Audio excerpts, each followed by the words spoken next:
Last but not least, suspect number 4, we have the Guardians. Something that is a real head scratcher for the top 3 suspects is that all of the murders were done gruesomely by weapons. Now, that could have been just because whoever did it wanted to make sure it was as bloody as possible to send that message to Diem, or it could be because the attackers didn't have magic at all. Instead, they had weapons, and damn good ones too, from a, recent heist where they ended up getting a whole buttload of them. Where did they get them from? Oh yes, the Bennett Armory, where they absolutely could have gotten one that was potentially made for Sophos, and probably left that particular blade in there to derail expectations. We also know that last night, 200 Guardians were prepared to take the palace, and then were mysteriously turned away. I can only imagine how furious Vance must have been after that, realization of, how did we get back here? Also, we know from Penn last episode, Henry, at least of right now, is turning to Vance and a certain healer, and I would not be surprised if Henry told Vance about what happened with Diem, and how Henry told Diem about the attack. So Vance put it together that Diem was the one who stopped the attack, and he's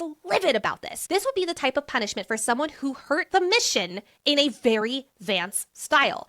Vance already hated Andrei. As we heard from Henry last book, the Guardians believe Andrei to be a descended puppet. So in Vance's eyes, I could absolutely see this being killing 2 birds with 1 stone. Taking someone off the map who was about to go into war, at least as far as the Guardians knew, to stop the Guardians, because again, that's what Andrei was going to be going back into the army for before he was appointed as advisor. And also, they would be punishing the Queen for ruining their mission last night. Now pause. I do not think Henry was in this attack. There is no way, given how he acts with Diem later this episode. I truly do not think that. I absolutely see Vance being this kind of evil. And if it is Vance, I believe that's where Diem is finally going to kill him, or that is going to be part of Henry's redemption arc. He learns that Vance killed Diem's father, and Henry takes Vance out, maybe with Diem or with Luther or something like that. But what about the words written on the wall? Because that's where the Guardians wouldn't write something like that unless they were trying to scare Diem and point her in the opposite direction. Because after all, if the crowns and the 20 most powerful houses are fighting each other, they're not focusing on the mortals, more specifically the Guardians, and therefore the Guardians can do more attacks. I'll also add, a big motivator for the Guardians to do this is to frame the Descended. So it serves as a reminder to Diem how vicious and terrible they are. It's Vance's brutal way of forcing Diem to get ruthless and vengeful against the Descended, making her go back to the Guardians and willingly aid them in their aggressive mission.